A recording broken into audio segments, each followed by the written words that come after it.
Guys, all right? I have a confession. It's confession time. A lot of people have really cool stories about how they met their significant other, and I do not. Here's the thing. I've known Nicole since we were, I think I was a sophomore in high school. But here's the thing. I remember the day that I met her. I don't remember much about it though. And part of that was because like our meeting wasn't like love at first sight, cool love story like that. Like I had a girlfriend, she had a boyfriend, we met at church camp. Nothing was like, there wasn't any chemistry there or anything for years to come. But I do remember a few things about that day. So I don't remember what day of the week it was. I don't remember how warm it was. It was the summer. It was sunny, but I don't remember much about like anything else. I remember the place. We were at camp, the camp parking lot. I remember what I was wearing. I had on a brown t-shirt and white shorts. And I remember the white shorts because when I got there to the camp, my first instinct was to get my bag out of the back. And I opened the back doors to the van and I reached in and grabbed it. And we just come in on a gravel road and I got my pants so dirty and I was super embarrassed. I remember we made tie-dye t-shirts that day, but I couldn't tell you anything else about that day. Nothing. I remember meeting her and thinking like, oh wow, she seems pretty cool. And like a few of my friends were already friends with her and I think that helped, but yeah, that's all I remember. And I wish I could even tell you like our first conversation, what we talked about. I just don't know. Our minds are kind of weird like that. And I used to think like we don't really have control over what we think about. However, the more that I've gotten to realize this, the more I realize that we do have a lot of control. Maybe you guys can relate some of this of like, your baby sibling was born and you remember the most random things, like that you had a tuna salad sandwich or that you were sitting on a navy blue couch, but you don't remember like the conversation you had with your mom or your dad at the time, or even like what day of the week it was or what the weather was like that day, right? Big important things like that. So we've been talking the last couple of weeks about like input and output. The things that we put into our minds are the things that are going to come out. And today we're talking about our minds. We talked about the things that we see, the things that we hear. Today we're talking about those things that we think about. Those things that maybe it seems like we don't have control over, but I'm going to challenge that and say we do have control over those things. There's a Bible verse that I wanted to read to you guys that I think is kind of a weird one to understand, and I'm going to try to break it down a little bit here. It's 2 Corinthians 10:5. It says, we capture rebellious thoughts and teach them to obey Christ. What does that mean? Like, we capture thoughts. That always was like a weird thing to me. And in some other translations it says we take captive every thought. And what does it mean to take captive a thought? Well, then I heard this analogy. So a lot of you guys have been to an airport before. You've gone through airport security. What happens when you do is you walk through these it's a big, I don't know how to describe it other than like a frame.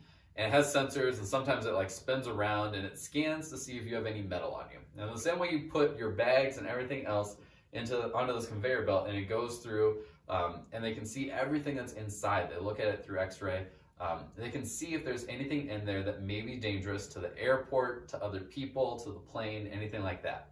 And sometimes you get flagged, and they even pull you aside. And this has happened to me before, where like they do the full pat down and they scan with the thing that's like beep beep beep beep beep beep all the way. But they do that to make sure that everything else in the plane is safe. What happens if they find something that's not? They confiscate it. They take it captive. In the same way, we're supposed to be taking our thoughts captive because we can think anything that we want. Like your mind is endless and limitless. However, not everything that you think is going to be healthy for you. It's not going to be good for you. And a lot of the things that we choose to think on that aren't healthy are the things that we're not. Maybe we're not, our body doesn't look the way that we want it to. Maybe we don't have enough money to get the cool clothes, the cool new shoes, whatever it is that we think will make us fit in better. Maybe we aren't as funny as we wish that we were. Or we look at other people and say they're funnier than I am. They're prettier than I am. They're cooler than I am. They're better at sports than I am. And these messages that we put into our minds, those are the dangerous ones. Because if we let ourselves think on them, that's going to become who we are. If that's what we put into our minds, that's what we're going to put out into our personality, into the way that we treat other people, the way that we talk about ourselves. So this week I got a challenge for you. It's pretty easy. Just like that Bible verse says, I want you to take those thoughts captive. That means when they come into your mind, when you have that thought, say, no, I'm not going to think about that, and that's not true. And then what I want you to do is I want you to text a leader.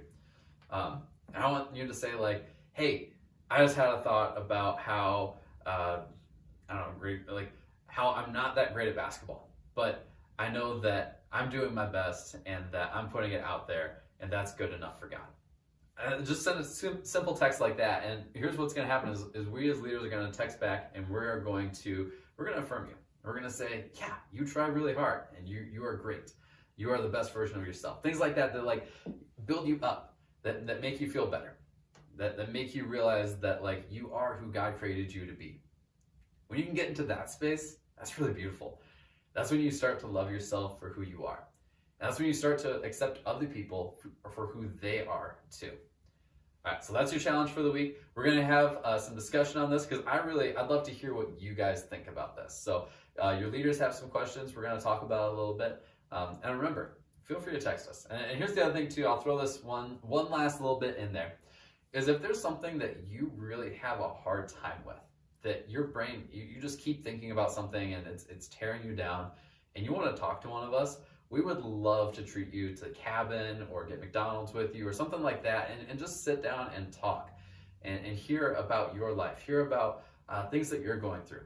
Chances are there is nothing that you've gone through that another leader hasn't experienced to some degree as well. And we would love to just come alongside you and encourage you and help you through that. Middle school is a hard time in life. We've all been there, and we're here for you. Guys, have a great week.